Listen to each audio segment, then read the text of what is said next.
2.5 years ago, the Brooklyn Nets had just finished up a 28-win season in which Rondae Hollis-Jefferson, who was 23 at the time and no longer has an NBA roster spot, was their second leading scorer. And the year before that, they won 20 games with Sean Kilpatrick and Trevor Booker among the leading scorers. And now, as of yesterday, they have Kevin Durant, Kyrie Irving, and James Harden all on the same team, who combined for 2 MVPs, 24 All-Star selections, 18 All-NBA selections, 12 of those being first team, and 3 of the most gifted scorers in NBA history. How in the world did they go from this to this? Well, that's what I'm going to tell you in today's video. Welcome back, everybody. My name is Tucker, and I'm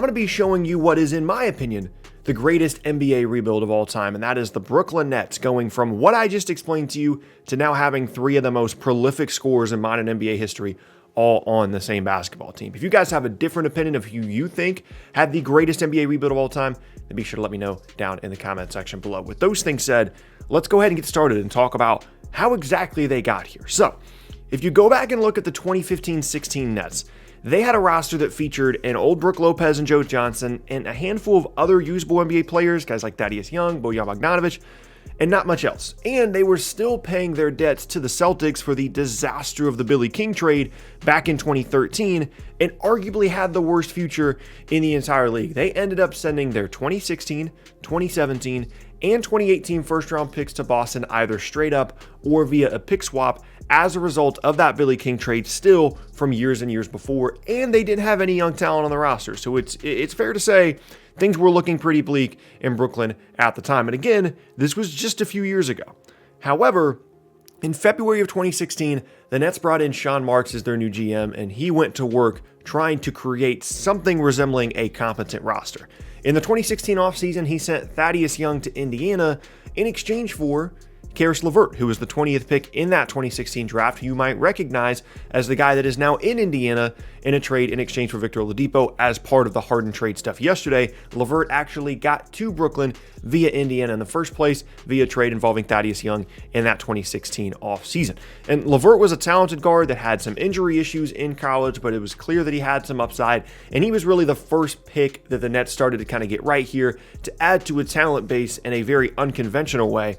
Given how bad they were, adding talented young players at the 20th pick was going to be a difficult thing for them moving forward, but it's what they had to do, and that's one of the first moves that Marks made that kind of set them on this new path. Now, after that, they suffered through another really, really tough year, but in the 2017 offseason, Marks made the move that arguably changed the entire future in Brooklyn. He sent Brook Lopez and a pick that ironically became Kyle Kuzma to the Lakers in exchange for D'Angelo Russell and the ability to take on Timofey Mozgov's huge contract. The Lakers weren't really huge fans of Russell anymore. He was going through multiple different issues with them. He was a talented young player that was the number 2 overall pick just a few years before, but they wanted to move on. They were ready to go select Lonzo Ball in that 2017 draft, and they didn't want D'Lo anymore. And they wanted to dump that huge Timofey Mozgov contract because they had plans for free agency moving forward, and that was a significant mistake of the previous front office that the new front office was trying to rectify, and the way that they did that was by sending a very young and very talented D'Angelo Russell to Brooklyn, basically in a salary dump. And as I said, this is really the move that created a much more competent team in Brooklyn and really helped propel them on the path that they are now on, which we'll get to a little bit later. Because the Nets weren't done just yet. In that same offseason, the Nets also drafted Jarrett Allen with the 22nd pick, who you might remember as a player that, again, is in this James Harden trade. He ends up going to Cleveland as a part of this deal, and they got that 22nd pick as a result of a trade deadline deal with the Wizards, in which they sent Bojan Bogdanovic to Washington in exchange for a first-round pick. It became 22nd overall, and they got Jarrett Allen. So already you can see that even a team that didn't have great picks, they didn't have access to their own picks that would have been, high up in the draft order, they were still managing to add young talent to this roster by trading for first-round picks and selecting the correct players. To this point, those being LeVert and Allen. And the whole goal here, as you'll see as we move forward with the story for the Nets, was to create a competent roster, a roster that made sense for other players in free agency or otherwise to see Brooklyn as a destination and as an up-and-coming franchise, and the moves they made to this point certainly helped them do that. Now, they suffered through another tough season, but there were some signs of hope with these young players and having guys like Russell, Allen, and LeVert on the roster. And in addition to those 3 guys, they were also continually developing some complementary options on this roster that other teams had just completely cast away. Guys like Joe Harris, guys like Spencer Dinwiddie that would become future parts of the team. They were continually developing these guys through this time period as well. Now, as we head into the 2018-19 season, this is where things really begin to shift for Brooklyn. D'Angelo Russell steps up, makes an all-star team, and they win 42 games and make the playoffs, which ordinarily wouldn't really be that much of an accomplishment, but when you consider where Brooklyn was coming from a few years prior and what it meant for their potential free agency hopes in that offseason of 2019, it was a huge deal because not only was it a team that made a significant improvement, not only was it a team that had a nice young player in D'Angelo Russell that maybe other players could see themselves playing alongside, but also it showed a level of competence, not only in the front office to go from where they were a few years ago to then being a playoff team in 2019, but also they were creating a system as well as a complementary group of players that other stars, other big-time free agents could see themselves playing with. Those guys being Caris LeVert, who is an on-ball player but is comfortable being a sixth man, is comfortable playing off the ball, can shoot. Jarrett Allen is one of the better rim-rolling and rim-protecting bigs in the Eastern Conference. Joe Harris, Spencer Dinwiddie. It became clear that this was a roster that was ready to take on true stardom, and that's exactly what happened in the offseason of 2019. I'm sure all of you guys kind of know the story from here, right? Summer 2019 rolls around. Kyrie Irving decides he wants to go to Brooklyn. He doesn't want to be anywhere other than Brooklyn. He's locked in on that destination. And he manages to convince his buddy Kevin Durant to join him in Brooklyn. They both sign in free agency because along with all these other young players the Nets have been bringing in, they've also been hoarding cap space. They make a couple of moves to create 2 max slots. Durant and Kyrie end up in Brooklyn. D'Angelo Russell ends up in Golden State.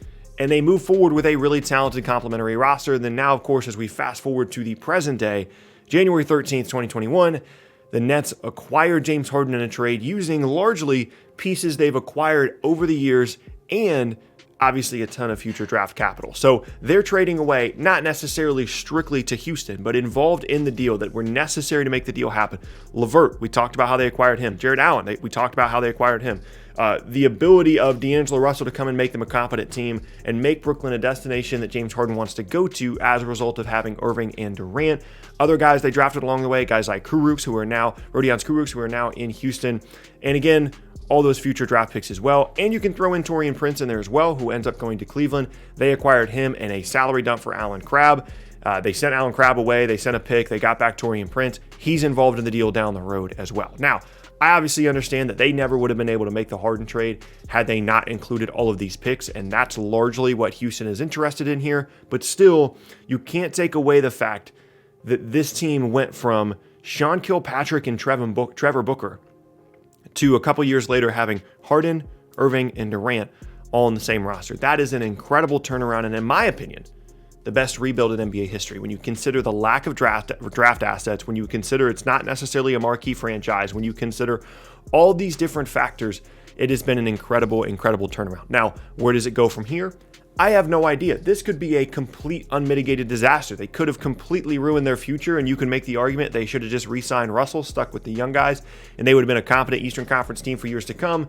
And a lot of these guys, Durant, Irving, Harden, can opt for free agency in a few years. And if they all leave, these picks are going to be incredibly valuable to Houston, and the Nets are going to be right back where they were in 2015-16 with Sean Kilpatrick and Trevor Booker and not having any control over their future draft assets. That is absolutely a possibility. However, when you consider the history of Brooklyn and New Jersey as a franchise, having an opportunity to have these 3 guys all on the same team is something you can simply not pass up, regardless of the draft capital being sent away to Houston. Now, is it going to work? Are they going to all be able to gel? Is this team going to be able to defend? I don't know, but strictly from a star power, a talent, and offensive standpoint, I don't see why Brooklyn would have turned away from an opportunity to go ahead and make this happen and see what they can do with this roster. It's not like this is the Lakers. It's not like this is the Celtics. This is not a premier franchise. This is not a historically great franchise.